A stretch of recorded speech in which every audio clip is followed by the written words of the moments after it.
यह मानवता के सबसे महान नायकों और उनके राक्षसी दुश्मन के बीच अंतिम युद्ध है। लेकिन इस बार हम किसी महिमा मंडित अति शक्तिशाली नायक का अनुसरण नहीं कर रहे हैं। इसके बजाय हमारा नायक तो बस एक साधारण सैनिक है जो अपनी ड्यूटी ईमानदारी से निभा रहा है। चूंकि वह सबसे कमजोर है, एक तेज भटकी हुई लेजर सीधा उसके सीने को चीरती हुई निकल जाती है, इतनी जोरदार चोट कि वह कोई प्रतिरोध भी नहीं करता और बस उसे गुजर जाने देता है। और इसी के साथ उसकी कहानी खत्म हो जाती है।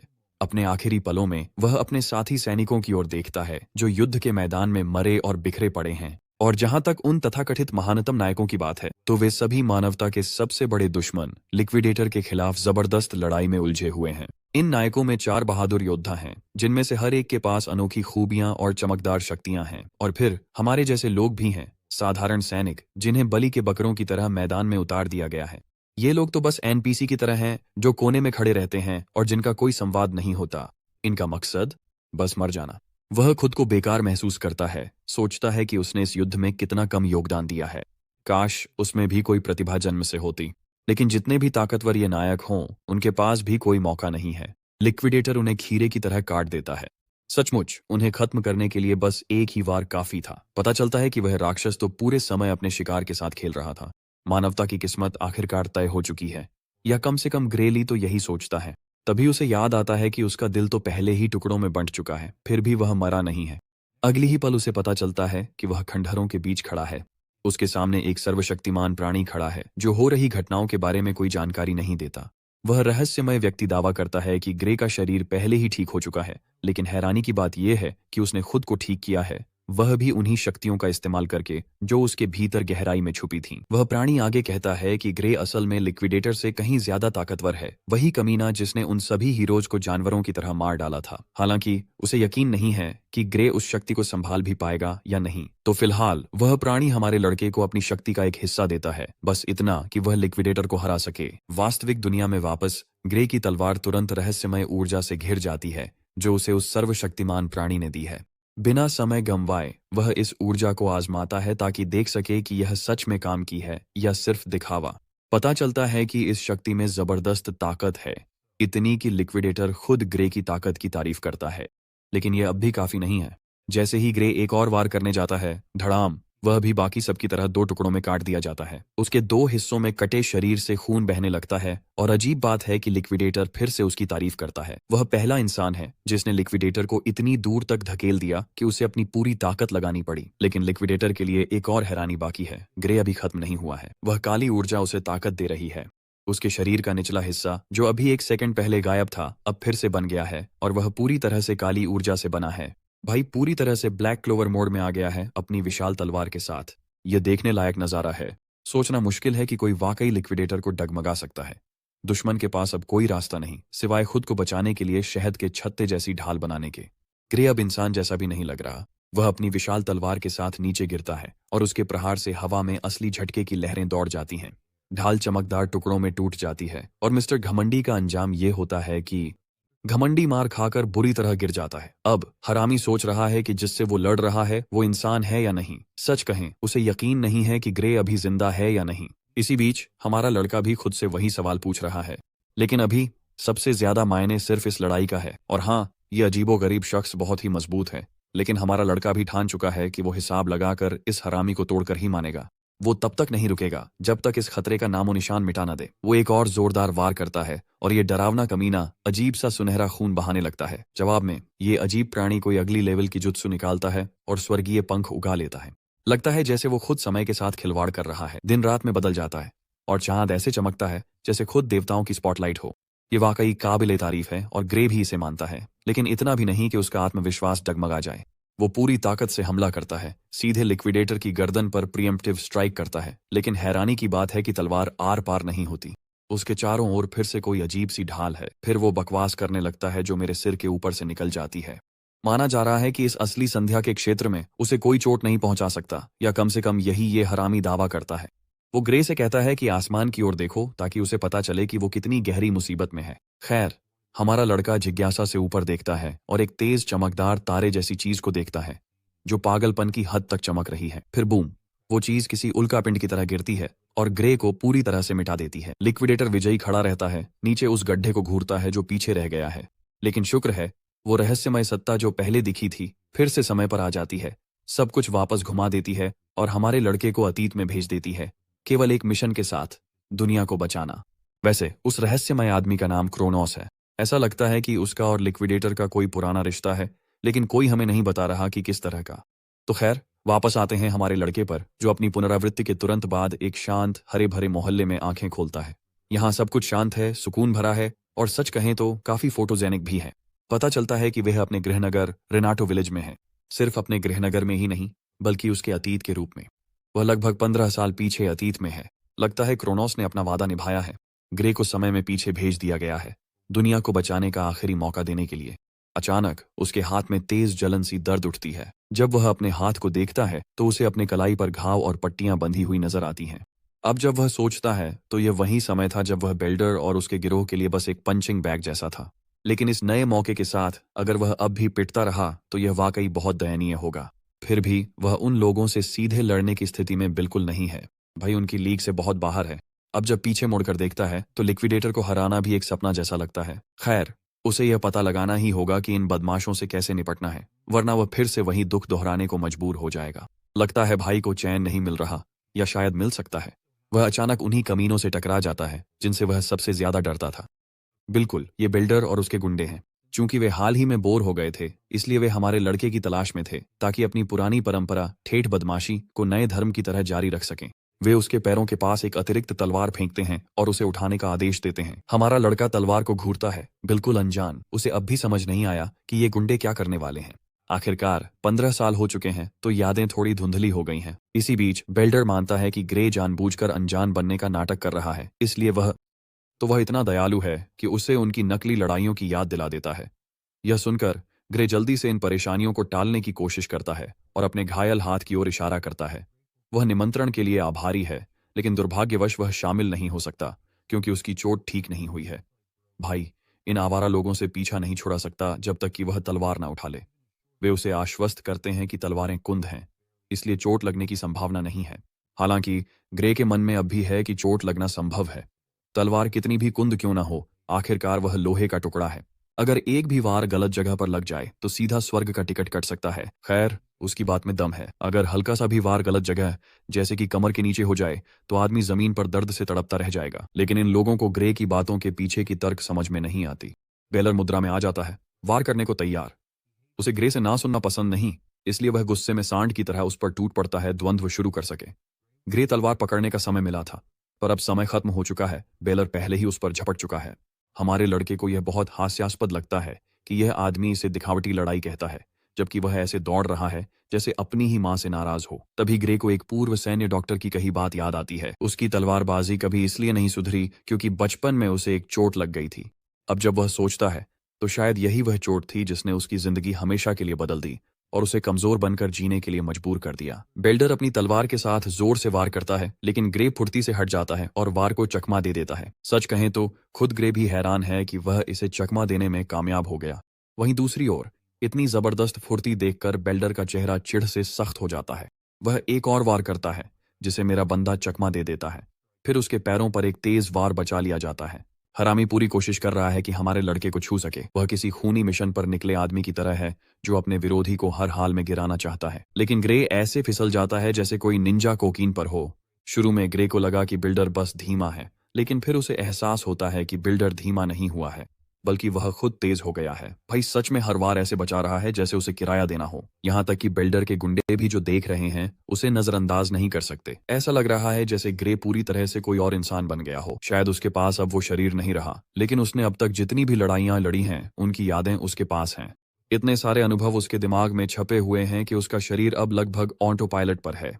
उसे इन वारों से बचने के लिए ज्यादा कोशिश भी नहीं करनी पड़ रही है। फिर ग्रे तलवार पकड़ लेता है ताकि यह तथाकथित नकली लड़ाई जारी रह सके, जो अब उतनी नकली महसूस नहीं हो रही। बिल्डर अपने ही अहंकार में डूबा हुआ है, बेतहाशा कोशिश कर रहा है कि अपनी कुंद तलवार से ग्रे को कुचल दे। लेकिन मेरे भाई का सब्र अब जवाब दे गया था। वह पहली बार अपनी तलवार घुमाता है। उसके ताकतवर वार के अचानक झटके से बिल्डर का हाथ बुरी तरह दुखने लगता है। इससे बस यही साबित होता है कि बिल्डर असल में कितना बेकार है। अगर ग्रे ईमानदारी से कहे तो उसे तो खुद ही हारने वाला महसूस हो रहा है, इतनी कमजोर हस्ती से लड़कर।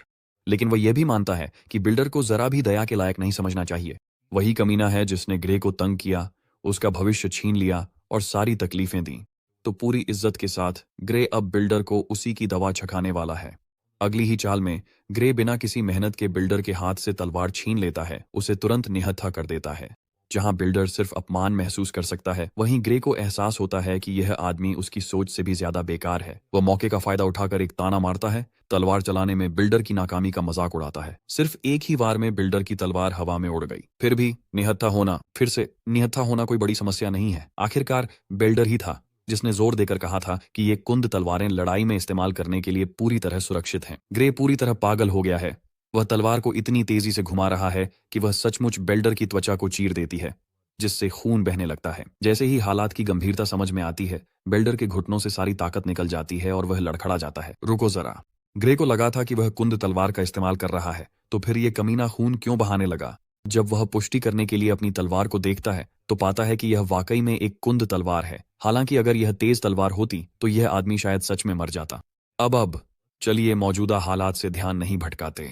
ग्रे ने तलवार को सटीकता से घुमाया, जिससे बेल्डर के कई दांत टूट गए और उसकी नाक से बेतहाशा खून बहने लगा। मेरा बंदा इस कमीने के ठीक ऊपर खड़ा है, जिससे उसे जिंदगी भर के लिए डर लग गया है। घमंडी कमीने जब रोते बिलखते गिड़गिड़ाने लगते हैं तो वो नज़ारा हमेशा बड़ा मजेदार होता है। लगता है इतना काफी है कि बेल्डर जिंदगी भर के लिए विनम्र हो जाए। ओह, लगता है मैंने जल्दी बोल दिया। ये कमीना अब भी अपनी गलती से नहीं सीखा है। वो अपने गुर्गों को हुक्म देता है कि हमारे लड़के को पकड़ो और उसकी ऐसी धुनाई करो कि वो पूरी तरह बर्बाद हो जाए। गुर्गे तो साफ वजहों से आगे बढ़ने में हिचकिचा रहे हैं। उन्होंने अभी अभी अपने बॉस को एक बेबस कुत्ते की तरह पिटते हुए देखा है, तो भला वे खुद भी वही हाल क्यों करवाएंगे, जबकि उनके पास इससे बचने की ताकत है। उनमें से एक लड़का सुझाव देता है कि वे सब मिलकर एक साथ ग्रे पर हमला करें ताकि उसे दबा सकें। तीनों फुर्ती से हर दिशा से हमारे लड़के को घेर लेते हैं और हमला करने के लिए कूद पड़ते हैं, लेकिन ग्रे हमेशा की तरह बिल्कुल बेपरवाह है। अगर इन लोगों को अपनी मौत की इतनी जल्दी है तो मेरा बंदा पूरी तरह तैयार है। सभी उस पर झपट पड़ते हैं। इरादा यही है कि यहीं उसका काम तमाम कर दें। शुरुआत में ग्रे को इन भिखारियों के लिए थोड़ी हमदर्दी थी और उसने इन्हें छोड़ने का फैसला किया था, लेकिन लगता है ये तब तक नहीं मानेंगे जब तक सबक न सीख लें। तो वह इन गटर के गुर्गों को वहीं देता है जिसके ये असल में हकदार हैं। ज्यादा देर नहीं बीतती कि उनके चेहरे किसी बबून के पिछवाड़े की तरह सूज जाते हैं, जैसे किसी ने बेरहमी से मसाज कर दी हो। एक बार फिर ग्रे को यह सोचकर हंसी आती है कि ये रोते हुए इमोजी जैसे लोग कभी उसकी सबसे बड़ी डरावनी मुसीबत हुआ करते थे। उसे याद आता है कि यह समूह फिलहाल सारिया की तलवारबाजी डोजो के छात्र हैं। बेल्डर मानता है कि वे उस डोजो के छात्र हैं, हालांकि वे हाल ही में वहां नहीं जा रहे थे क्योंकि इन गीले बिस्किटों को लगता था कि वे पहले ही काफी ताकतवर हो चुके हैं। खैर, जो खुद को इतना ताकतवर समझते हैं उनके लिए ये तो बहुत ही घटिया स्तर है। वैसे भी ग्रे को खुद डोजो से ज्यादा उम्मीद नहीं है। वह डोजो में शामिल होने में रुचि दिखाता है, इसलिए वह चाहता है कि ये गुंडे उसकी सिफारिश करें। बेल्डर इस अनुरोध को मानने से इनकार कर देता है। आखिरकार वह सोच भी नहीं सकता कि उसके गुरु को जब पता चलेगा कि वह इतनी बुरी तरह हारा है तो क्या अंजाम होगा। ग्रे को अच्छी तरह पता है कि इन लोगों से कैसे निपटना है। वह बस अपनी तलवार घुमाकर इन बेवकूफों को डराता है, यह इशारा करते हुए कि अगर वे नहीं माने तो क्या बुरा हो सकता है। मजेदार बात यह है कि उसकी यह छोटी सी धमकी कमाल कर जाती है। बेल्डर न सिर्फ विनम्र हो जाता है बल्कि उस पिटाई ने उसमें चीते जैसी फुर्ती भर दी है। वह सचमुच सड़क पर इतनी तेज दौड़ता है कि जितनी जल्दी हो सके डोजो पहुंच जाए, यहां तक कि अपने दोस्तों को भी पीछे छोड़ देता है। कुछ देर बाद वे शहर में प्रवेश करते हैं। चलते चलते बेल्डर अपनी जिज्ञासा जाहिर करता है कि ग्रे डोजो में शामिल होने में क्यों रुचि रखता है। पता चलता है कि इस डोजो के पास अकादमी के लिए एक सिफारिशी स्लॉट है। हमारे लड़के को ज्यादा कुछ कहने की जरूरत नहीं, क्योंकि उसे यकीन है कि बेल्डर इतना समझदार है कि उसका असली मकसद समझ सके। एक लड़का हैरान होता है कि ग्रे को अकादमी में शामिल होने की जरूरत क्यों है, जब वह पहले से इतना ताकतवर है।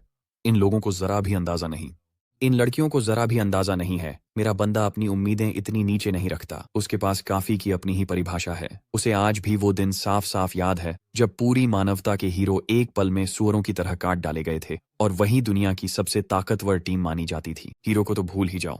उसके पास जितनी भी रहस्यमयी ताकत थी, उससे भी वो उस कमीने को खरोंच तक नहीं पहुंचा सका। सिर्फ भगवान ही जानता है कि उस कमीने को हराने के लिए कितनी ताकत काफी होगी। हालांकि तब भी वो पूरी तरह निराश नहीं था। जैसे ही उसे वो जबरदस्त काली शक्तियां मिली, उसे लगा जैसे वो सर्वशक्तिमान बन गया है जो कुछ भी नष्ट कर सकता है। जो चीज उसे रोक रही थी वो थी तलवारबाजी की कमी। वो अब तक तलवार संत से सीखे कुछ जुगाड़ों पर ही निर्भर था। काश उसने तलवार संत की तरह तलवारबाजी में और ज्यादा समय लगाया होता तो उसे पूरा यकीन है कि वो अकेले ही जंग का रुख बदल सकता था। शायद यही वजह है कि क्रोनोस ने उसे यहाँ भेजा, ताकि वो तब तक कड़ी मेहनत करे जब तक वो फिर से उस रहस्यमयी काली शक्ति को संभालने के काबिल न हो जाए। कुछ देर बाद हम उस मास्टर से मिलते हैं जिसके बारे में वे गुंडे बात कर रहे थे। समूह को एक आम नागरिक से लड़ाई करने के लिए डांट पड़ रही है और सबसे बुरी बात यह है कि उस नागरिक को चुनौती देने के बाद उन्हें शर्मनाक हार ही मिली। यह डरावनी महिला तलवारबाजी डोजो की प्रशिक्षक सारिया है। बेल्डर सफाई देने की कोशिश करता है कि वे असल में किसी को डराने धमकाने की कोशिश नहीं कर रहे थे, वो तो बस एक मामूली अभ्यास लड़ाई थी। बेचारा झूठ बोलने की सजा में इतना जोरदार वार झेलता है कि मानो उसे एक तरफा टिकट के साथ चांद पर भेज दिया गया हो। उसके गुंडे डर के मारे कांप रहे हैं, बस यही दुआ कर रहे हैं कि किसी तरह आज का दिन बच जाए। डरने की कोई बात नहीं है दोस्तों।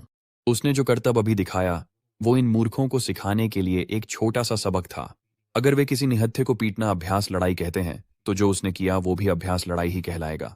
वह अपनी तलवार बेल्डर के भद्दे चेहरे के ठीक ऊपर तान देती है और उसे तुरंत डोजो से बाहर निकाल देती है। सिर्फ वही नहीं, उसके गुंडे भी उसके साथ बाहर निकाले जा रहे हैं। इसके साथ ही वे दयनीय गुंडे अपने हारे हुए नेता को लेकर बेहद शर्मिंदगी के साथ बाहर चले जाते हैं। वह तुरंत घूमती है, अपने पैरों पर बैठती है और अपने नए भर्ती से उन पुराने छात्रों की ओर से माफी मांगती है जिन्होंने उसे बहुत परेशानी दी थी। मेरा बंदा उस माफी को हल्के में लेता है। अब वापस असली मुद्दे पर आते हैं। उसे पता चला है कि वह अकादमी के लिए सिफारिश चाहता है जिस पर मेरा बंदा हामी भरता है। चूंकि बेल्डर और उसकी घटिया टीम ने उसे बहुत परेशानी दी, इसलिए वह उसके लिए सिफारिशी पत्र लिखने को तैयार है, लेकिन उससे पहले वह चाहती है कि वह अपनी काबिलियत साबित करे। दोनों प्रतियोगी एक दूसरे के सामने खड़े हैं, हाथों में लकड़ी की तलवारें लिए हुए। सीनियर होने के नाते वह उदारता से उसे पहले वार करने का मौका देती है और इसी के साथ वारों का आदान प्रदान शुरू हो जाता है।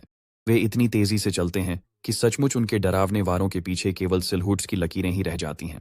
इसी दौरान सारिया अपना काम करती है, जो है हमारे लड़के की क्षमताओं का मूल्यांकन करना। वह समझ सकती है कि उसकी तलवारबाजी उसकी उम्र के हिसाब से काफी व्यावहारिक है। ऐसा लगता है जैसे वह पहले भी अनगिनत लड़ाइयों से गुजर चुका है। अब समझ में आता है कि उन बेवकूफों को एक ही आदमी ने इतनी आसानी से हरा दिया था। उसकी शैली ज्यादातर खुद सीखी हुई है, लेकिन कभी कभी उसकी तलवारबाजी अकादमी में सिखाई जाने वाली शैली से मिलती जुलती लगती है।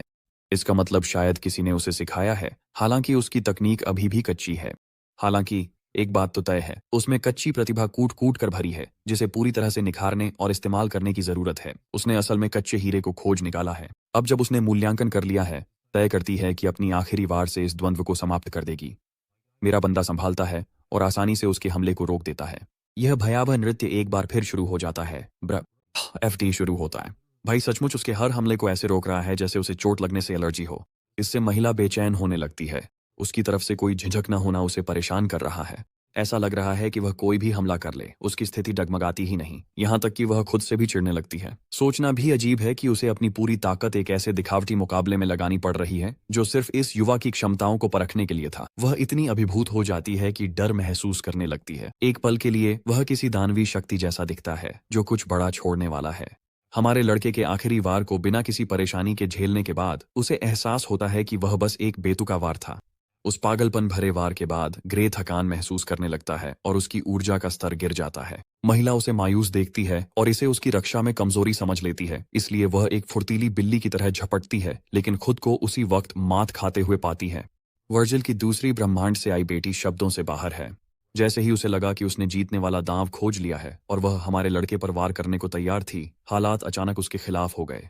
टूटी हुई लकड़ी की तलवार जमीन पर गिरती है, जबकि ग्रे खुद को हैरान पाता है। एक पल के लिए वह फिर से उसी अंधेरे शक्ति तक पहुंच गया जो उसे लिक्विडेटर के खिलाफ अपनी लड़ाई में मिली थी। इस बात से कि उसने अभी उसी शक्ति की एक झलक का इस्तेमाल किया, यह साबित होता है कि उसके पास अपनी क्षमताओं की पहुंच अब भी है, भले ही वह अतीत में लौट चुका हो। लेकिन फिर ऐसा होता है, एक पीड़ादायक दुष्प्रभाव उसके शरीर को इतनी तकलीफ में डाल देता है कि वह घुटनों के बल गिर जाता है।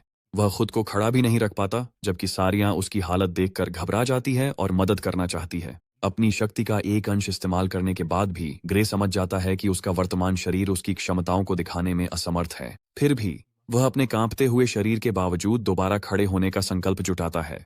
उससे यह कहने के बाद कि वह ठीक है, ग्रे खुद को अपने विचारों में खोया हुआ पाता है। उसे एहसास होता है कि वह मुश्किल से खड़ा हो पा रहा है, जिससे यह साफ हो जाता है कि उसे अपनी क्षमताओं का इस्तेमाल कितनी कुशलता से करना होगा। ओह, वह यह भी सोच रहा है कि अपनी शक्ति के बारे में जानकारी सामने खड़े अनुभवी तलवारबाज को बता दें। सारिया बस उसे पूरी तरह खोया और उलझन में देखती रहती है। इसी बीच हमारा लड़का स्थिति का ठंडे दिमाग से आकलन करता है और निष्कर्ष निकालता है कि उसे जो हुआ उसके बारे में किसी को नहीं बताना चाहिए। आखिरकार उसकी यह हास्यास्पद कहानी कौन मानेगा। और वैसे भी वह अपनी काली शक्तियों को अपनी मर्जी से नियंत्रित करके यह दिखा भी नहीं सकता कि वह क्या कहना चाहता है। यह ध्यान में रखते हुए वह एक मासूम सा बहाना बना लेता है कि उसने बस खुद को ज्यादा थका लिया था। लेकिन तलवारबाज को उस पर एक पल के लिए भी विश्वास नहीं होता। वह सोचती है कि वह कितना हास्यास्पद लग रहा है इस बहाने के साथ। जब वे दोनों कुंद हथियारों से लड़ रहे थे तो उसके लिए उसकी लकड़ी की तलवार काट देना किसी भी तरह संभव नहीं था। वह इतनी समझदार है कि उसे यह भी समझ आ जाता है कि ग्रे उससे कुछ छुपा रहा है। वर्जिल की बेटी अपनी टूटी हुई तलवार का बचा हुआ हिस्सा हमारे लड़के की ओर तान देती है, जिससे ग्रे पूछता है कि क्या कोई समस्या है। स्पष्ट रूप से जिस तरह से वह अपनी प्रतिक्रिया संभाल रहा है उससे वह समझ जाती है कि वह फिलहाल किसी भी बात पर चर्चा नहीं करना चाहता। उसे सवाल करने के बजाय वह उसके फैसले का सम्मान करती है और पूछती है कि उसे अकादमी में सिफारिश पाने में शुरू में दिलचस्पी क्यों थी। हमारा लड़का इसकी पुष्टि करता है, यह बताते हुए कि उसने सुना था कि वह इसमें उसकी मदद कर सकती है। सारिया भी इसे नकारती नहीं है। वह जोर देती है कि सिर्फ अपनी अधिकारिता से ही वह उसे रॉयल एकेडमी ऑफ स्वॉर्ड्समैनशिप, जो उनके राज्य की सबसे बेहतरीन शैक्षणिक संस्था है, में सिफारिश दिला सकती है। साथ ही हैरानी की बात है कि वह उसे सिफारिश देने में कोई दिलचस्पी नहीं दिखाती, ये सिफारिश करते हुए कि वह उस संस्थान में दाखिला ले, यह जोड़ते हुए कि ग्रे अकादमी के लिए अनुपयुक्त व्यक्ति है। उसके ठंडे शब्दों ने उसे किसी भी तलवार से ज्यादा गहरा घायल किया। ग्रे अंदर ही अंदर खुद को कोसने लगता है, अपनी क्षमताओं पर शक करता है और मानता है कि वह बहुत कमजोर है। उसकी अंतिम हमला ही उस लड़ाई में उसकी एकमात्र उल्लेखनीय उपलब्धि थी। लेकिन रुकिए, सारिया की बात अभी खत्म नहीं हुई है। वह अपनी बात जारी रखती है, तर्क देती है कि रॉयल अकादमी जाने के बजाय उस बच्चे को वर्ल्ड यूनियन अकादमी जाना चाहिए। ये तो वाकई एक जबरदस्त मोड़ है। यह खुलासा उस पर उतना ही भारी पड़ता है जितना ट्रक्कून अपने इसेकाई शिकारों पर पड़ता है। हालांकि रॉयल अकादमी उनके देश की सबसे बेहतरीन है, लेकिन वर्ल्ड यूनियन अकादमी पूरी दुनिया में सबसे श्रेष्ठ है। इस संस्थान को तलवारबाजी में निपुणता की पराकाष्ठा माना जाता है। ग्रे के पास शब्द नहीं बचते, क्योंकि यही जादुई अकादमी सबसे ताकतवर युद्ध दल तैयार करने के लिए जानी जाती है, जिसमें तलवार संत एमी जैसी हस्तियां भी शामिल हैं। वह तुरंत सारिया का सामना करता है और पूछता है कि क्या वह वाकई इतनी प्रतिष्ठित संस्था में पढ़ने के काबिल भी है या नहीं। मजेदार बात यह है कि लड़की उसकी उम्मीदों पर पानी फेर देती है, यह बताते हुए कि उसकी वर्तमान हालत में तो उसके पास उस संस्थान के दरवाजे तक पहुंचने का भी कोई मौका नहीं है। तलवारबाज जानती है कि ग्रे खुद भी अपनी कमजोरियों से वाकिफ है, खासकर जब बात उसके इस समय के दयनीय शरीर की आती है। जहां तक रॉयल अकादमी की बात है, वहां यह लड़का सिर्फ अपनी तलवारबाजी की वजह से कोई चमत्कार कर सकता है, लेकिन वर्ल्ड यूनियन अकादमी के लिए ऐसा बिल्कुल भी नहीं है। तो हाँ, अगर उसने जमकर ट्रेनिंग नहीं की तो उसकी हालत खराब है। यहां तक कि सारिया भी हैरान रह जाती है। लड़के के पास तलवारबाजी में चमत्कारी प्रतिभा है, लेकिन उसका शरीर तो एकदम लकड़ी के आदमी जैसा है। शक धीरे धीरे घर करने लगा है, जिससे ग्रे सच में चिंतित हो रहा है कि उसे वर्ल्ड यूनियन अकादमी में किन भयानक विरोधियों का सामना करना पड़ेगा। ये बिल्कुल भी आसान नहीं है, और उसके मौजूदा शरीर के साथ तो ये वैसे भी नामुमकिन है। उसकी दुखी हालत देखकर सारिया उसे बताती है कि वह कितनी जल्दी हार मान लेता है, जबकि अकादमी की प्रवेश परीक्षा में अभी पूरे 9 महीने बाकी हैं। फिर से अपनी क्षमताओं को लेकर आत्मविश्वास की कमी के कारण ग्रे सोचता है कि उसके लिए इतना समय भी काफी नहीं होगा। उसे प्रोत्साहित करने की कोशिश के बावजूद, यहां तक कि सारिया भी मानती है कि यह समय बहुत कम है, लेकिन फिर भी वह उसे एक मौका देती है। तलवार मास्टर चाहती है कि वह आने वाले 9 महीनों के लिए उस पर भरोसा करे, क्योंकि इस दौरान वह उसे नर्क जैसी कठिनाइयों से गुजारने वाली है। हाँ, कुछ तो मुझे बताता है कि वह डेविड गॉगिन्स को बुलाएंगी और इस लड़के से 3 अल्ट्रा मैराथन दौड़वाएंगी और 6000 पुलअप्स करवाएंगी। वैसे भी ग्रे मानता है कि भले ही वह कष्ट नहीं झेलना चाहता, उसके पास और कोई विकल्प नहीं है। खुद को तैयार घोषित करते हुए वह उम्मीद करता है कि तलवार मास्टर उसका अच्छे से ख्याल रखेंगी। सारिया को उसकी यह दृढ़ता पसंद आती है। शुरुआत में आप लोग शायद सोचेंगे कि यह अच्छा संकेत है कि वे सकारात्मक तरीके से शुरू कर रहे हैं, लेकिन माहौल तुरंत ही पूरी तरह डर में बदल जाता है जब वर्जिल की बेटी उसके नर्क जैसे प्रशिक्षण की आधिकारिक घोषणा करती है। ग्रे की पीड़ादायक परीक्षाएं शुरू हो गईं। उसने गोकू की तरह ट्रेनिंग की और सच कहें तो उसी की तरह खाया भी। वह सच में उसे बुल्किंग फेज से गुजार रही है। उसे कुछ संदिग्ध खाने का भी सामना करना पड़ा, लेकिन उसकी शिक्षिका बिल्कुल भी नरम नहीं पड़ी और उसने उसे हर चीज से गुजारा। उनकी तलवारबाजी की द्वंद्व भी वैसे ही जारी रही, जिसका उद्देश्य उसकी तकनीकों को निखारना था। और फिर ऐसे ही 8 महीने बीत गए। ग्रे को बधाई, जिसने इतनी लंबी ट्रेनिंग सहने के बाद अपनी शानदार काया हासिल की। यहां तक कि सारियां भी उसकी काया की तारीफ कर रही है। काया, अब जब बात यहां तक आ गई है, उसके पास उसे देने के लिए अब कुछ भी नहीं बचा है। अब वह असली दुनिया में जाने के लिए तैयार है, लेकिन उसकी सहज प्रवृत्ति ग्रे को उलझन में डाल देती है, क्योंकि प्रवेश परीक्षा में अभी भी पूरा 1 महीना बाकी है। वर्जिल की बेटी हमारे लड़के को याद दिलाती है कि उसे प्रवेश परीक्षा के स्थान तक पहुंचने के लिए काफी समय यात्रा में बिताना होगा। इसीलिए उसे जल्दी निकलना पड़ेगा। आखिरी कृतज्ञता के रूप में सारिया उसे पैसों की एक थैली देती है, जिससे उसकी यात्रा आरामदायक हो जाए और उसके महीने भर के खर्चों का ध्यान रखा जा सके। अब यही होती है असली शिक्षक। जहां तक हमारे लड़के की बात है, वह अभी भी इतनी जल्दी जाने के विचार से अच्छा महसूस नहीं कर रहा है। उसका जबरदस्ती वाला रवैया उसे दुखी कर देता है, क्योंकि उसे लगता है कि उसकी शिक्षिका उसे बोझ समझकर दूर कर रही है। उसके जवाब पर मुस्कुराते हुए सोचती है, स्थिति को जरूरत से ज्यादा जटिल बना रहा है। अचानक ग्रे पास के एक ओगर के घोंसले की अफवाह का जिक्र करता है, जिससे सारियां चौकन्नी हो जाती है। वह यह भी बताता है कि गांव पूरी तरह असुरक्षित है, क्योंकि वहां सुरक्षा गार्ड्स की कमी है। तलवारबाज गुरु भी घोंसले के अस्तित्व की पुष्टि करती हैं, क्योंकि उसे हाल ही में खोजा गया था। साथ ही वह मुस्कुराती है और मानती है कि कुछ भी बुरा नहीं होगा। अगर सबसे बुरा हुआ तो उन्हें बस शाही राजधानी से मदद लेनी होगी। हालांकि ग्रे चिंतित है, लेकिन वह सोचती है कि उसकी सारी एकाग्रता सिर्फ अपने परीक्षा पर होनी चाहिए, बिना किसी भटकाव के। उसके मन में वह पूरी तरह से मान चुका है कि उसकी शिक्षिका उससे झूठ बोल रही है, उसे तसल्ली दे रही है ताकि उसे चिंता न हो। शाही राजधानी कभी भी एक छोटे से गांव की मदद के लिए नहीं आएगी, और जब ओगर गांव पर हमला करके उसे नष्ट कर देंगे तो इसका नतीजा अनिवार्य रूप से सारिया की क्रूर मौत होगा।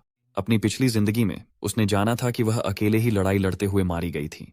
खैर, वह उसे इनमें से कुछ भी नहीं बताता और बस हालात को स्वीकार कर लेता है। अपनी शिक्षिका का अब तक मदद करने के लिए धन्यवाद करता है।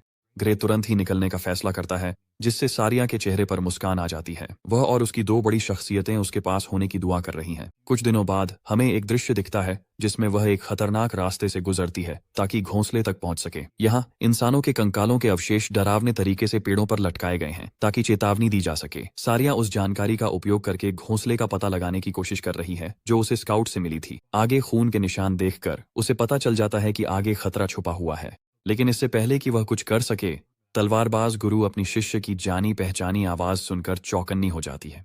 पेड़ की डाल पर बैठा वह पूछता है कि उसकी प्रिय गुरु इतनी रात को कहाँ जा रही हैं। उसकी अचानक उपस्थिति से हैरान होकर वह पूछती है कि जब उसे अकादमी पर ध्यान देना चाहिए था तो वह यहाँ क्या कर रहा है। जमीन पर उतरते हुए वह उसे चिढ़ाता है कि जब उसे खुद उससे सवाल करना चाहिए तो वह उससे सवाल क्यों कर रही है। उसने उससे झूठ बोला था जब उसने कहा था कि वह घोंसले की स्थिति को नजरअंदाज कर देगी और इसे शाही राजधानी पर छोड़ देगी। एक बहाना बनाते हुए सारिया समझाती है कि शाही राजधानी ने अपने निजी मामलों के कारण आने से मना कर दिया, इसी वजह से उसने खुद यह जिम्मेदारी ली है। वह अपनी तलवारबाजी की क्षमता पर भरोसा करती है, मानती है कि घोंसले में जो भी है वह उसे हरा सकती है, खासकर जब से उसे स्काउट की रिपोर्ट मिल चुकी है। सारिया बताती है कि उसका प्रतिद्वंदी एक एलीट ओगर होगा और उसके साथियों में बॉस के अलावा लगभग 50 अन्य राक्षस होंगे। वह जानती है कि इतने सारे राक्षसों से लड़ना मुश्किल होगा, लेकिन यह बात उसे जाने से नहीं रोक रही है। वैसे ग्रे भी मानता है कि एक एलीट ऑगर इतना ताकतवर नहीं है, कम से कम उसकी क्षमता की महिला को हराने के लिए तो बिल्कुल नहीं। हालांकि ऑगरों के बारे में बात यह है कि ऑगर्स की खासियत यह है कि उनकी असली ताकत उनके दिमाग और उनकी भारी संख्या में होती है। इतनी बड़ी संख्या में उनके घोंसले में होने के कारण अगर वे सारिया को घेर लेते हैं और उस पर हावी हो जाते हैं तो वह निश्चित रूप से मर जाएगी। इसके अलावा हमारे लड़के को एक बात पर पूरी तरह से भरोसा है। अपनी पिछली जिंदगी के ज्ञान के कारण सारिया को अकेले मिशन पर भेजना उसे मौत के मुंह में धकेलने जैसा है, और अंत में गांव भी नष्ट हो जाएगा क्योंकि उसके पास कोई रक्षक नहीं बचेगा। ये वही अंधकारमय भविष्य है जिसे वह पहले ही अनुभव कर चुका है। यह सब ध्यान में रखते हुए युवा शिष्य उससे साथ मिलकर काम करने का अनुरोध करता है, लेकिन उसकी गुरु दयालु नहीं है।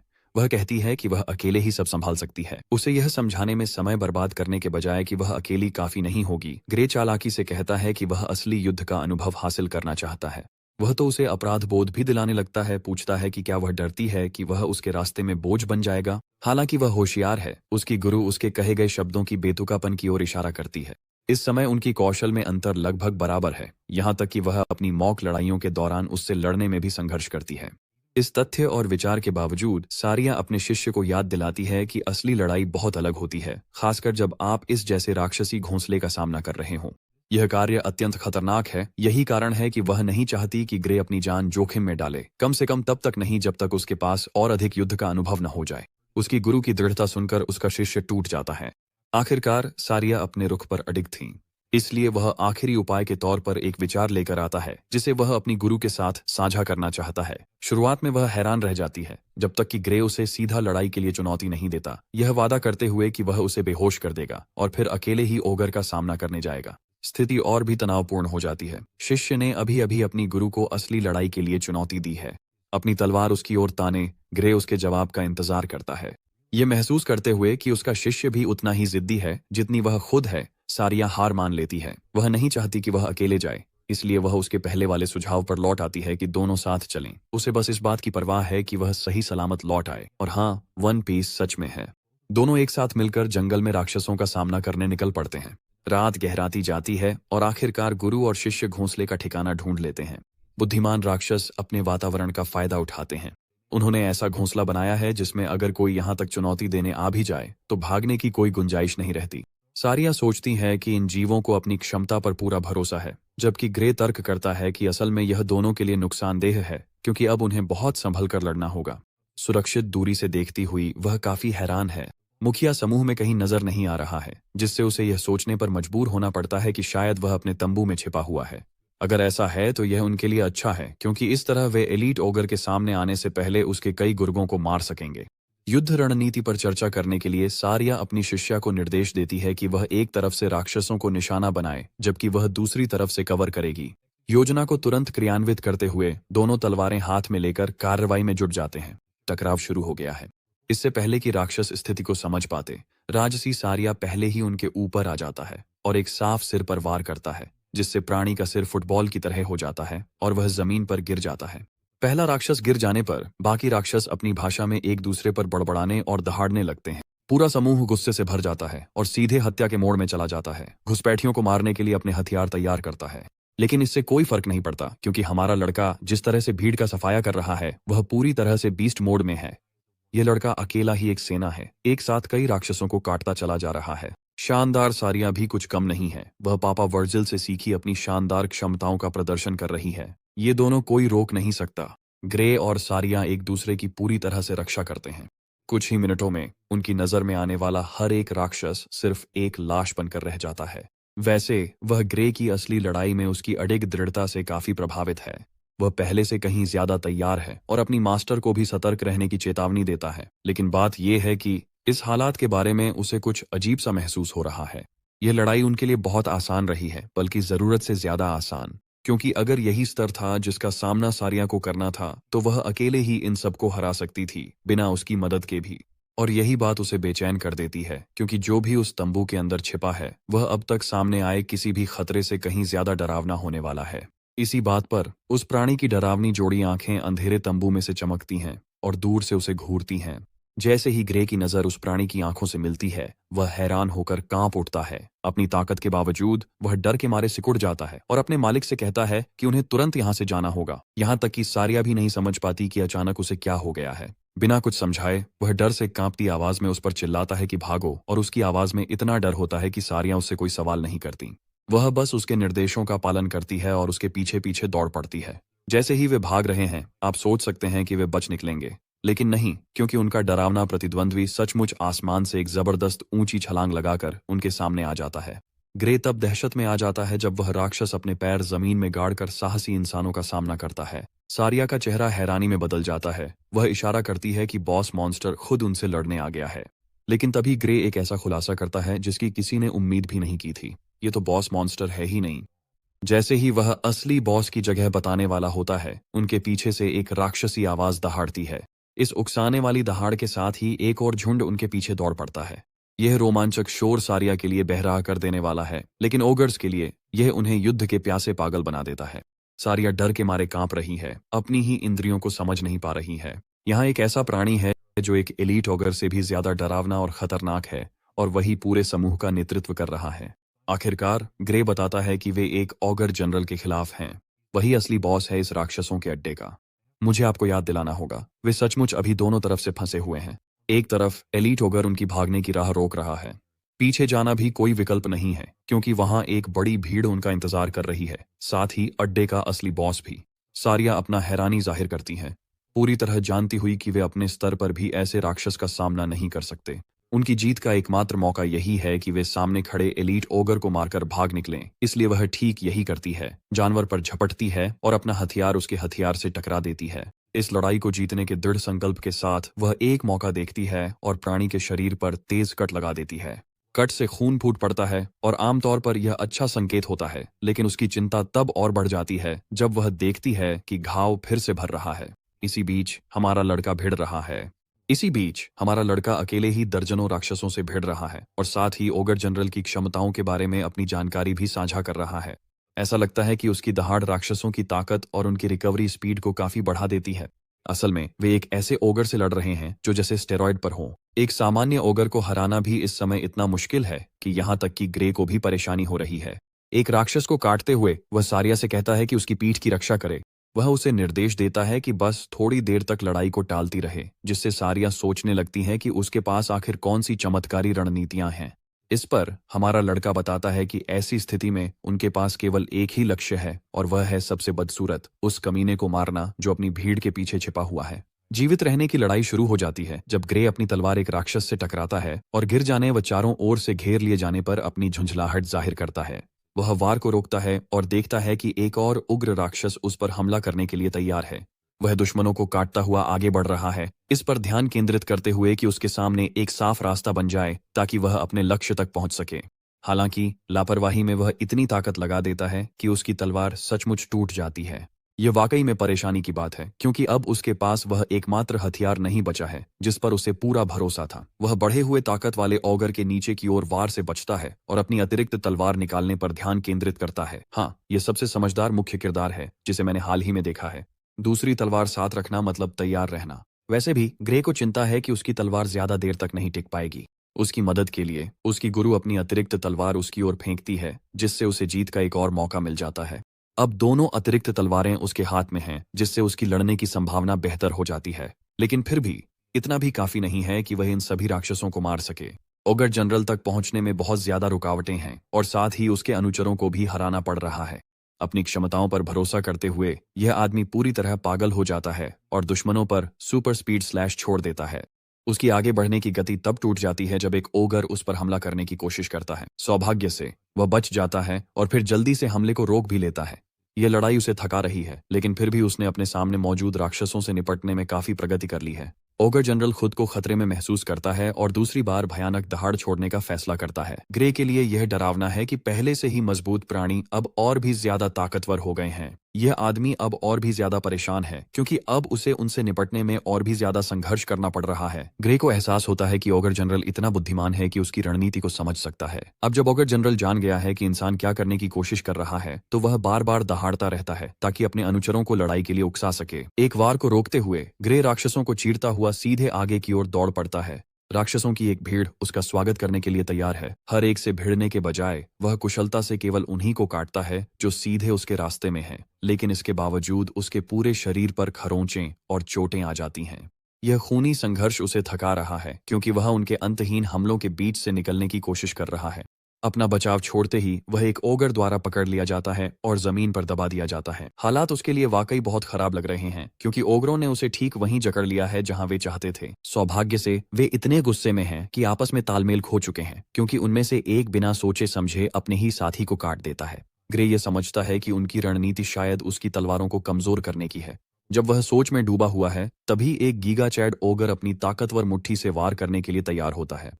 एक ताकतवर मुक्का उसके सिर को कुचलने के लिए। ये करो या मरो की स्थिति है और वह साफ तौर पर खुद को चोटिल नहीं होने दे सकता, इसलिए वह अपनी तलवार का इस्तेमाल नुकसान को कम करने के लिए करता है। लेकिन फिर भी सिर्फ टक्कर की ताकत से भाई जमीन में जोरदार धमाके के साथ गिरा दिया जाता है। अपनी जिंदगी के किनारे पर खड़ा यह आदमी टूटी हालत में भी उठने की कोशिश करता है। यही असली बहादुरी की परिभाषा है। पिछले हमले में उसकी अतिरिक्त तलवार नष्ट हो गई। अब उसके पास सिर्फ एक तलवार बची है और दर्जनों औघरों को मारना है, साथ ही उनके बॉस को भी। एक बार फिर हालात उसके पक्ष में नहीं हैं। असल में यहां से बाहर निकलना लगभग नामुमकिन है। पुनरावृत्ति का अनुभव करने के बावजूद वह अपनी स्थिति को पूरी तरह समझता है। ग्रे इतने खून के प्यासे राक्षसों के सामने जीत नहीं सकता जो उसे लगातार थका रहे हैं, इसलिए वह अपनी युद्ध रणनीति बदलने का फैसला करता है। वह अपनी मास्टर पर दहाड़ता है कि वह भाग जाए, जबकि वह खुद उसके बचने के लिए चारा बन सकता है। सारिया यह सुनती है और मुस्कुरा देती है। उसे इस तरह से नहीं देखना चाहती।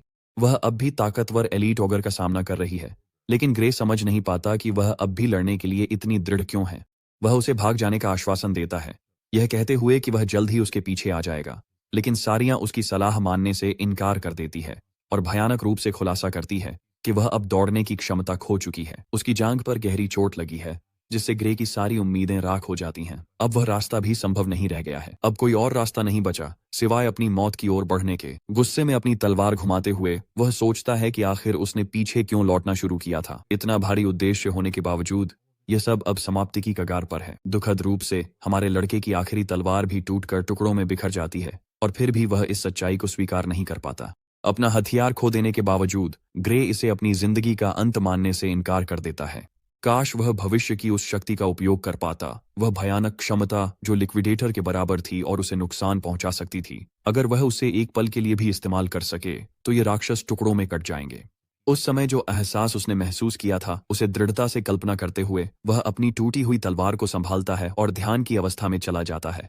और जब वह अपनी आंखें फिर से खोलता है, ग्रे अब वह कमजोर इंसान नहीं रहा जो वह पहले था। एक ही काली जलती हुई काट से ग्रे ने ऑगर्स को चीर डाला, अपनी जलती काली तलवार से उन्हें राख में बदल दिया। यहां तक कि सारिया भी नहीं समझ पा रही कि क्या हो रहा है, लेकिन ऐसा लगता है कि हमारा लड़का अब भी नियंत्रण में है, क्योंकि अपनी काली शक्तियों का इस्तेमाल करने के बाद भी वह उसे राहत भरी मुस्कान देता है। अगले कुछ ही सेकंड में ग्रे अपनी नजर में आने वाले हर एक जीव को काट डालता है, जिसमें ओगर जनरल भी शामिल है। यहां तक कि उसका गुरु भी समझ नहीं पा रहा कि आखिर अभी अभी हुआ क्या है। वह अपने सामने खड़े एलीट ओगर पर ध्यान केंद्रित करने में इतनी व्यस्त है, लेकिन अब जब ओगर जनरल मारा जा चुका है तो उसकी शक्ति बढ़ाने वाली क्षमताएं भी खत्म हो गई हैं। सारिया समझ जाती है कि अब वह आसानी से उस जानवर को मार सकती है, क्योंकि अब उसमें खुद को फिर से ठीक करने की कोई क्षमता नहीं बची है। जजमेंट कट एन के वॉलमार्ट वर्जन का इस्तेमाल करते हुए वह उस प्राणी को काट डालती है और घोषणा करती है कि एलीट ओगर अपने मालिक के बिना कुछ भी नहीं है। आखिरकार वे जीत गए। दोनों ने तमाम मुश्किलों के बावजूद डटकर मुकाबला किया और लड़ाई जीत ली। पूरे ओगर झुंड को चमत्कारिक रूप से पछाड़ देने के बावजूद ग्रे अब भी उसकी तलवार तोड़ने के लिए माफी मांगता है। सारिया उसे बताती है कि उसकी जान बचाने के बदले में यह कुछ भी नहीं है। वह तलवार उठा लेती है और अंत में उसने जो तकनीक दिखाई उसके बारे में उससे सवाल करना चाहती है, लेकिन इससे पहले कि वह अपनी बात पूरी कर सके हमारा लड़का जमीन पर गिर जाता है, पूरी तरह बेहोश होकर। राउंड में वह पूरी तरह से बेहोश हो गया क्योंकि उसके असर के कारण, जिससे उसका गुरु चिंता में उसका नाम पुकारने लगा। दृश्य ग्रे के आंतरिक मन में कट जाता है। वह अपने आसपास के माहौल पर सवाल करता है और अपने सामने केवल एक जंजीरों से बंधा हुआ तैरता हुआ दरवाजा देखता है। वह तब तक उलझन में रहता है जब तक कि दरवाजा उसी तरह की काली ऊर्जा नहीं छोड़ता जैसी वह अपनी शक्ति से इस्तेमाल करता है। अचानक उसे एक एहसास होता है, यह उसकी अपनी ही शक्ति है। वह सोचता है कि अगर वह दरवाजे को खोलने में कामयाब हो जाए तो क्या होगा। आखिरकार वह इस शक्ति को प्राप्त कर सकता है और इसे अपनी बना सकता है। इसे आजमाने का निश्चय कर वह आगे बढ़ता है, लेकिन जैसे ही वह पहला कदम उठाता है उसके शरीर पर एक घातक एहसास छा जाता है, जिससे उसकी आत्मा तक डर से कांप उठती है। और यह सब सिर्फ एक कदम उठाने के बाद ही होता है। ग्रे इतना डर जाता है कि वह पीछे हट जाता है। उसे अपनी शक्ति के स्रोत के बारे में सारे जवाब नहीं मिले हैं, लेकिन एक बात अभी उसके लिए पूरी तरह स्पष्ट हो गई है। अगर वह अपनी वर्तमान स्थिति में अपनी शक्तियों का उपयोग करने की जरा भी कोशिश करता है तो इसमें कोई शक नहीं कि उसकी मौत निश्चित है। और यह कोई हल्की बात नहीं है, क्योंकि यह एहसास इतना भयानक है कि उसे रोने पर मजबूर कर देता है। शून्य से एक आवाज उसके मन में गूंजती है जो उसके अभी लिए गए फैसले की सराहना करती है। ग्रे इससे पहले कि वह कुछ और समझ पाता घबराए हुए हाल में अपने बिस्तर पर जाग जाता है। उसका गुरु उसके ठीक बगल में है, खुश है कि वह आखिरकार जाग गया है। चिंतित होकर वह पूछता है कि वह कहाँ है। वह समझाती है कि वह उसे जितनी जल्दी हो सका गांव के अस्पताल ले आई थी। ये बंदा असल में पूरे 5 दिन तक बेहोश रहा और मुझे खुशी है कि लेखक ने बाकी कहानियों की तरह 3 दिन नहीं लिखा। खैर, उसे उसकी जान की चिंता थी, जबकि ग्रे को इस बात से जूझना पड़ रहा है कि उसे अपनी इस्तेमाल की गई तकनीक के बोझ के कारण लगभग 1 हफ्ते तक ठीक होना पड़ा। यहां तक कि सारिया भी सोचती है कि उसने उस लड़ाई में अपनी हद से आगे बढ़कर प्रदर्शन किया। ये तो हर मुश्किल को मात देने की परिभाषा थी। फिर भी वह उसके शरीर की हालत को लेकर चिंतित है और पूछती है कि क्या वह ठीक से हिलडुल सकता है। इसे आजमाने के लिए हमारा लड़का अपना हाथ उठाने की कोशिश करता है, लेकिन वह कुछ भी नहीं कर पाता। इतनी ऊर्जा खर्च करने के बाद वह मुश्किल से ही उसका इस्तेमाल कर पा रहा है, लेकिन उसकी जो हालत अभी है उसमें ऐसी चोट के साथ वह तलवार पकड़ ही नहीं सकता। असल में अभी तो वह खुद को संतुष्ट भी नहीं कर सकता, इसलिए उसे यह समस्या जल्दी ठीक करनी होगी। फिर उसके हाथ पर वह चोट का निशान है जो लड़ाई के बाद रह गया था। सारिया उसकी हालत को लेकर और भी चिंतित हो जाती है, यह जानते हुए कि वह अपना शरीर ठीक से हिला नहीं सकता। ग्रे पुष्टि करता है कि वह अभी पूरी तरह असहाय है। यहाँ तक कि उसके गुरु भी मानते हैं कि उसका हाथ इतनी जल्दी ठीक नहीं होगा और बताते हैं कि उसके हाथ की हर एक हड्डी चूर चूर हो चुकी है। ये खुलासा हमारे लड़के को हैरान कर देता है, क्योंकि अजीब बात है कि उसे कोई दर्द महसूस नहीं हो रहा है। असल में यह सब उस जादुई औषधि के इलाज की वजह से है जो उसे दी गई थी। हमारे लड़के के तो होश उड़ जाते हैं क्योंकि ये चीजें बहुत महंगी होती हैं और उसने एक उसके ऊपर खर्च कर दी। सारिया समझाती है कि इसमें चिंता की कोई बात नहीं है क्योंकि गांव के मुखिया ने खुद उन्हें यह इनाम में दी थी। लड़के को अपनी सुनाई बातों पर यकीन ही नहीं हो रहा है। वह तो गांव के मुखिया को व्यक्तिगत रूप से जानता भी नहीं है और फिर भी उसके खर्चे पर उसे जादुई औषधि मिल गई है। सारिया को लगता है कि वह अपनी स्थिति समझने में बहुत भोला है, इसलिए वह साफ साफ शब्दों में बात कहती है। ग्रे अब आधिकारिक रूप से गांव का उद्धारक और हीरो है। इसके पहले कि वह उसकी कही बातों को समझ पाए, गांव का मुखिया अचानक अंदर आकर लड़के का अभिवादन करता है और उसके किए सब कुछ के लिए धन्यवाद देता है। उसके कारनामे की महानता को उजागर करने के लिए गांव का मुखिया लड़के को याद दिलाता है कि एक ऑगर जनरल इतना ताकतवर होता है कि उसे हराने के लिए पूरा शहर लग जाता है। पूरे शहर को एक के खिलाफ भी लड़ना पड़ता है। ऐसी ही एक प्राणी ने उनके गांव को धमकी दी थी। फिर भी एक लड़का अपने दम पर रास्ता बनाते हुए उस राक्षस को मार गिराया और गांव की सुरक्षा सुनिश्चित की। इसके लिए गांव का मुखिया आभारी है। लड़के और उसके गुरु के साहसी प्रयासों के कारण ही अब उनकी जान को कोई खतरा नहीं है। सारा श्रेय लेने में असमर्थ ग्रे तर्क करता है कि वे उसके किए गए काम को बढ़ा चढ़ाकर बता रहे हैं, लेकिन गांव का मुखिया मानता है कि असल में ग्रे ही अपने काम को कम आंक रहा है। एक पल के लिए सोचते हुए ग्रे परिणाम पर विचार करता है। उसे लगता है कि शायद गांव के मुखिया की बातें सही हैं। क्या आपको उसका पिछला जीवन याद है? उस जीवन में यह जगह पूरी तरह जलकर राख हो गई थी क्योंकि ओगरों ने इसे तहस नहस कर दिया था। यही उसके उपलब्धि का महत्व है। गांव का मुखिया उसे यह समझाने में बहुत खुश है कि उसे इतना महान क्या बनाता है, लेकिन फिलहाल वह लड़के के विश्व संघ अकादमी की प्रवेश परीक्षा पास करने के मिशन पर केंद्रित है। वैसे ही बात करें तो ग्रे को अभी अभी अपना असली लक्ष्य याद आया। उसने लापरवाही से परीक्षा के कुछ ही हफ्ते पहले राक्षसों के घोंसले में जाकर उन प्राणियों को मार डाला। बीच में जो भी समय बर्बाद हुआ, उसके बाद अब उसकी परीक्षा के दिन तक सिर्फ 2 दिन बचे हैं। और हाँ, वैसे वहां तक पैदल पहुंचने में पूरे 3 दिन लगते हैं। उसका सबसे अच्छा विकल्प यही होगा कि वह समय पर पहुंचने के लिए घोड़े का इस्तेमाल करे, लेकिन वह पूरी तरह कंगाल है और उसके पास घोड़ा खरीदने के पैसे नहीं हैं। अचानक एक अनुरोध करते हुए वह गांव के मुखिया से यात्रा के लिए घोड़ा उधार देने की गुहार लगाता है। अच्छी बात है कि मुखिया पहले से उम्मीद कर रहे थे कि लड़का ऐसी कोई गुजारिश करेगा, इसलिए उन्होंने उसकी यात्रा के लिए पहले से सबसे अच्छा घोड़ा तैयार कर रखा था। सारिया मुस्कुराती है और बताती है कि उनकी असली योजना यही थी कि अगर वह आज नहीं जागता, वे उसे खुद ले जाते। कुछ लोग आपकी परेशानियों के बावजूद आपका साथ देते हैं, जैसे ग्रे के दोस्त कर रहे हैं। हमें भी जिंदगी में ऐसे लोग मिले। ग्रे जैसे ही अस्पताल से बाहर निकलता है, पूरा गांव उसके नाम का जयकारा लगा रहा है और उसे प्रोत्साहित कर रहा है। उसके काम के लिए उसका धन्यवाद करते हैं। गांव वाले उसे एक थैली में पैसे देते हैं। हर किसी ने थोड़ा थोड़ा दान दिया ताकि वह प्रवेश परीक्षा के लिए आवेदन कर सके और अकादमी में खुद का खर्च उठा सके। लड़का गांव वालों का हमेशा के लिए आभारी है, जिन्होंने अपने समर्थन से उसे इतना प्यार दिखाया। वह मजाक में यह भी कहता है कि अगर वह असफल होकर वापस आ गया तो यह बहुत शर्मनाक होगा, लेकिन सारिया अपने शिष्य पर बेहद आत्मविश्वास रखती है और जोर देती है कि प्रवेश परीक्षा के लिए आवेदन करने वाले बाकी उम्मीदवार अकेले दम पर एक ओगर जनरल को हरा नहीं सकते। लेकिन यही एकमात्र चिंता नहीं है। लड़का अपनी बांह को लेकर चिंतित है क्योंकि वह अभी भी ठीक नहीं हुई है और यह कहना मुश्किल है कि वह कब ठीक होगी। इस पर उसकी गुरु कहती हैं कि तब तक उसे अपने बाएं हाथ का इस्तेमाल करना चाहिए। हालांकि उसका बायां हाथ पूरी तरह से काम कर रहा है, बस वह अपने दाएं हाथ का ज्यादा आदी है। लेकिन उसकी शिक्षिका को लगता है कि उसकी कौशल स्तर के साथ इससे कोई फर्क नहीं पड़ेगा। ग्रे अपनी चिंताएं साझा करता है, यह कहते हुए कि प्रवेश परीक्षा का स्तर उसके लिए बहुत ज्यादा हो सकता है, यहाँ तक कि एक हाथ भी उसके लिए बाधा बन सकता है। लेकिन फिर भी सारिया समझती है कि अकादमी के शिक्षक या परीक्षक बहुत तेज नजर रखते हैं। जब वे उसकी प्रतिभा देखेंगे तो वे उसे चुन लेंगे। लड़का अपने घोड़े पर सवार होता है, जबकि उसकी शिक्षिका आत्मविश्वास से कहती है कि वह पास हो जाएगा। यही एकमात्र परिणाम है।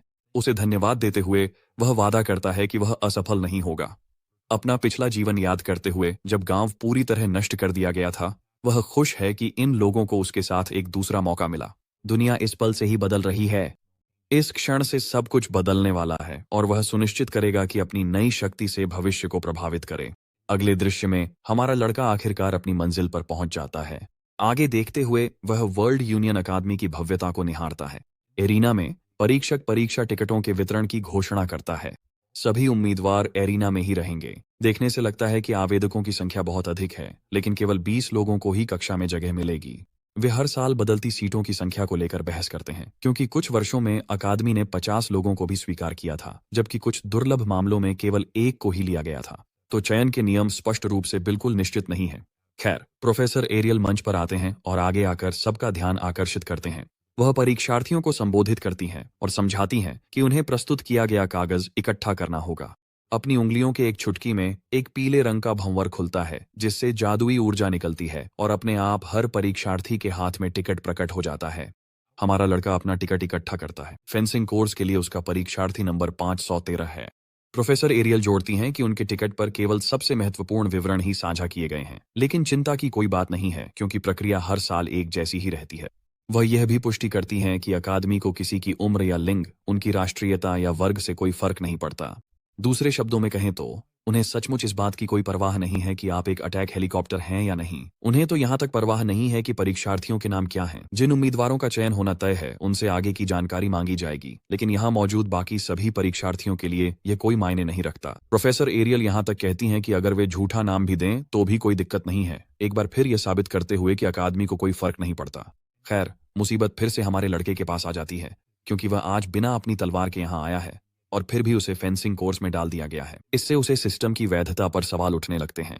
प्रोफेसर एरियल आगे बढ़ती हैं और मजाकिया अंदाज में कहती हैं कि उन्होंने हर किसी को उनके लुक्स के आधार पर कोर्स असाइन किया है। मुझे पता है कि उन्हें बहुत समझदार या कुछ और दिखाया गया है, लेकिन यह वाकई मजेदार है कि 1 मिनट पहले ही वह भेदभाव की बात कर रही थीं और अब खुद ही ऐसा कह रही हैं। अगर उन्होंने कोर्स की जानकारी गलत दी है तो एरियल उसे सुधारने के लिए तैयार हैं। यहाँ तक कि परीक्षार्थी भी सोचते हैं कि केवल देखने भर से कोर्स असाइन करना असंभव है, खासकर जब इतने सारे लोग हों। उन्हें पूरा शक है कि अकादमी ने पहले से ही उनकी जांच पड़ताल की होगी, तभी उन्हें सब पता है। माइंड रीडिंग मैजिक की संभावना भी सामने आती है।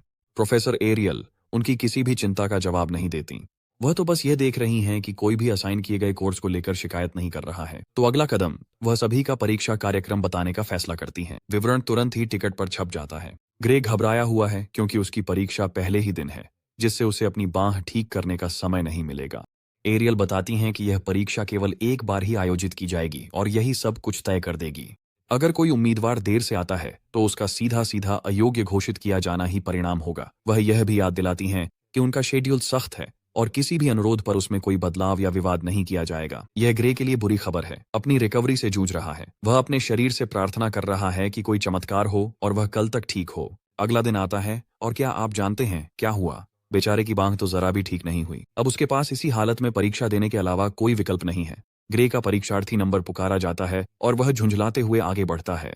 वह खुद को शांत करने की कोशिश करता है ताकि स्थिति के बारे में आशावादी बने रहने के प्रयास में।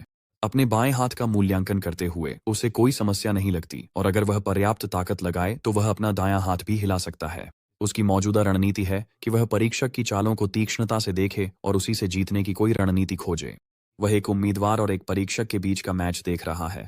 आवेदक आंख बंद करके हमला करने के लिए दौड़ पड़ता है, लेकिन उसके हमले के अंत तक परीक्षक बिल्कुल भी विचलित नहीं होता और आराम से खड़ा रहता है, उसकी अगली चाल का इंतजार करता है। उम्मीदवार अपनी तलवार को एक और वार के लिए घसीटता है, लेकिन वह वार भी बेबस साबित होता है। वह वार रोक लिया जाता है और सिर्फ इतना ही नहीं, परीक्षक उसकी तलवार को परे धकेल देता है और फिर एक अंतिम प्रहार से उसे दूर उड़ा देता है।